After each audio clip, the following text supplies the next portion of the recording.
Welcome to the Dr. Maya podcast, where we challenge the norms of healthcare, empower people to take control of their health, and redefine the future of medicine. Life was given to us 1 billion years ago. What have we done with it? Where we take these big, complex topics and really try to boil them down for you. Get to the core insights. Exactly. Today, we're looking into something really fascinating. The power of belief. And specifically, how it might actually work as a healing mechanism.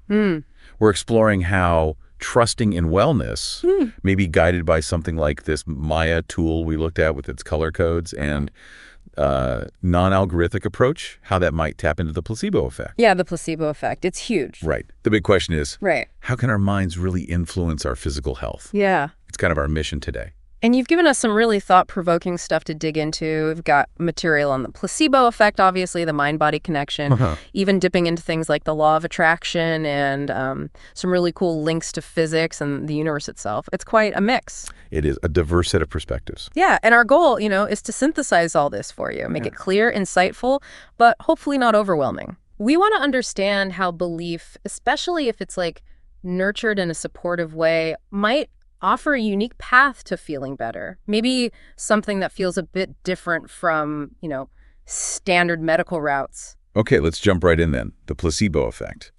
We all know the term, but what's really going on? Well, the sources are pretty clear. It's not just in your head, so to speak. No, definitely not. Yeah. It's actual scientific proof that our brains can physically change our bodies. And get this, the medical world has known about this, properly for over 50 years. Which is kind of amazing when you think about it. And the changes aren't just subjective, I feel a bit better. No way. We're talking real measurable things. One source highlighted ulcers healing, inflammation going down, airways opening up, even warts disappearing. Warts. All because someone believed a treatment was working, even if it was, medically inert. It really makes you stop and think, doesn't it? That story about Mr. Wright and Kriviosin. Oh, wow. Oh, that was powerful. This guy's cancer literally shrank. Not just once, but twice. Because he believed so strongly in the miracle drug. And the second time, it was just water, distilled water. It just shows the sheer force of expectation, doesn't it? Absolutely. So the key takeaway for you listening is your belief about a treatment can be incredibly powerful, maybe even as powerful as the treatment itself sometimes. Your mind is actively involved. And Mr. Wright's story isn't just some random anecdote. It's a really stark example. Tumors physically shrinking based on belief. It really challenges a purely biochemical view of health, Totally. Our internal state, what we believe, what we expect, it's a potent force. Definitely. And then there's this idea of the doctor as placebo. Right. Ted Kaptchuk's work.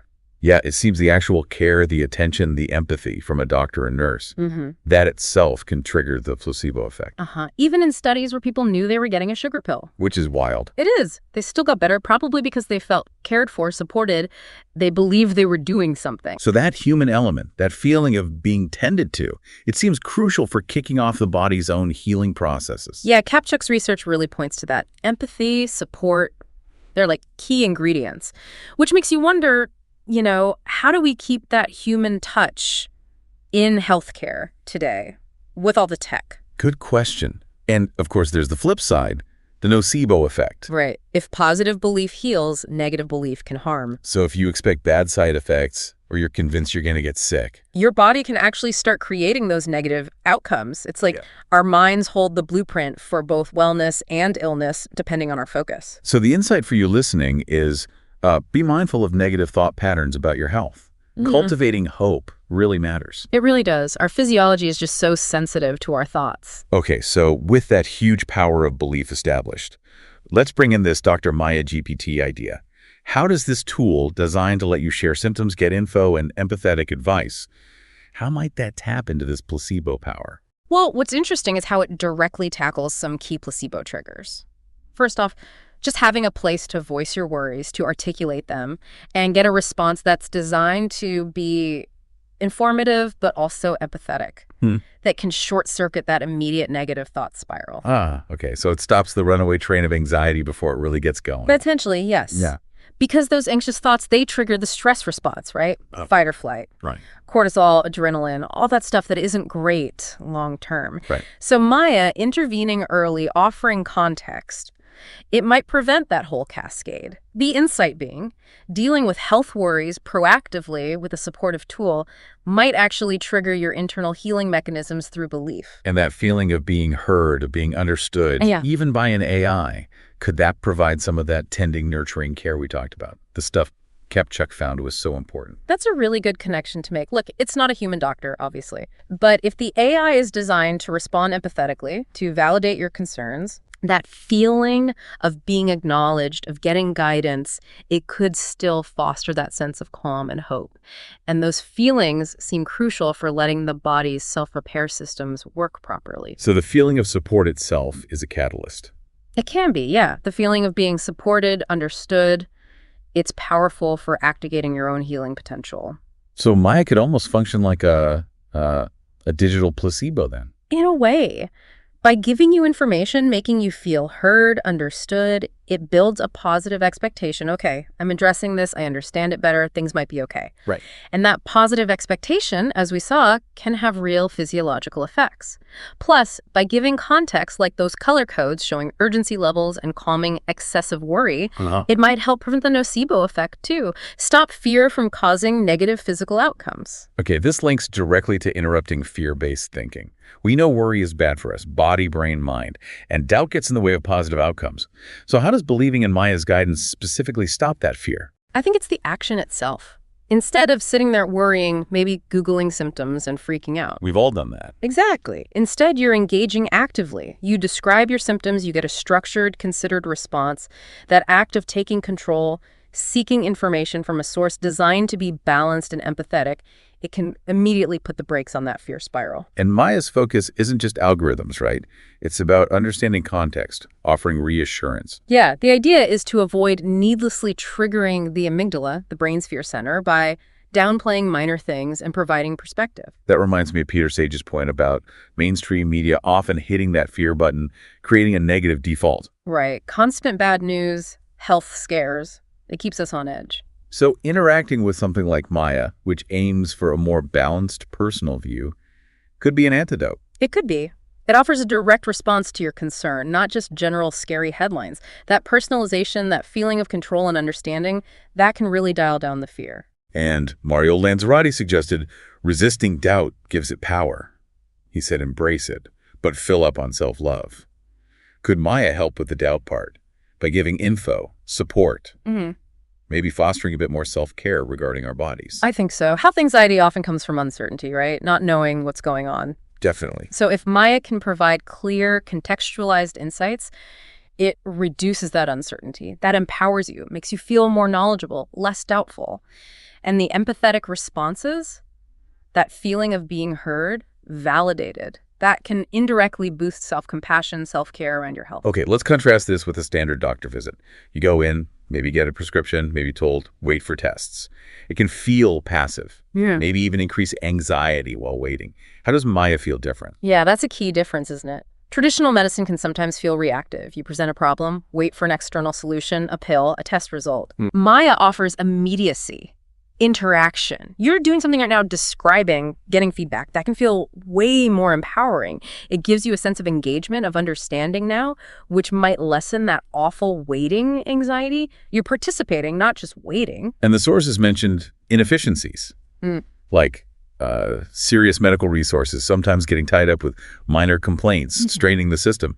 Could Maya act as a sort of helpful frontline filter? That's definitely a potential upside. If it can help people figure out, okay, this is probably minor, I can manage this, versus, okay, this needs a doctor. Right. It could potentially divert a lot of non-urgent stuff away from clinics, ERs, free up those resources for people who are seriously ill. It's about using tech to guide people appropriately. And avoiding that other issue, sometimes lots of tests, procedures, can actually ramp up anxiety, reinforce negative beliefs, even if nothing serious is found. Exactly. The cascade effect. Yeah. Could Maya provide a more measured starting point? I think so, because its first step is information and support, not immediately jumping to tests. It offers context, maybe suggests watchful waiting for minor things. That could help people feel more grounded, less prone to demanding interventions driven purely by fear. Okay, let's zoom out even further. We touched on ancient wisdom, the Upanishads, Aham Brahmasmi, Tat Svamasi, this idea of deep interconnectedness. How does that relate to belief and healing?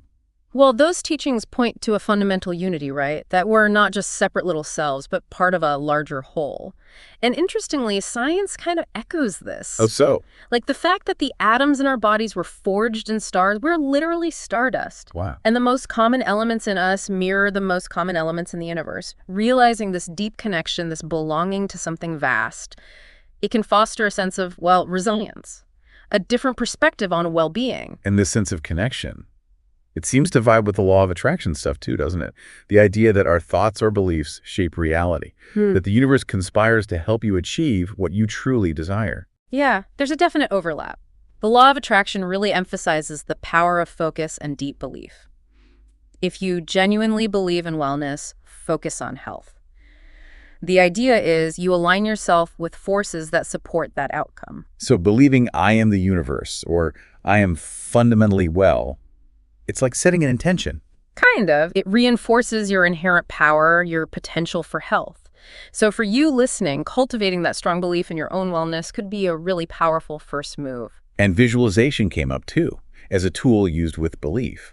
Could using Maya, focusing on its insights about wellness, could that be a kind of health-focused visualization? That's a great way to put it. By interacting with Maya, you are actively engaging with information about your health, getting guidance. That process helps build a clearer mental picture of wellness, of the steps toward it. That focused attention, that mental rehearsal, it strengthens the belief, makes the visualization more potent, maybe, more grounded in information. Okay, so wrapping this all up, it seems pretty clear belief is a huge player in healing. The placebo effect proves it scientifically. Undeniably. And tools like Maya GPT, they offer a new way to potentially tap into that power, providing support, info, fostering a positive mindset. Yeah. Right from the start.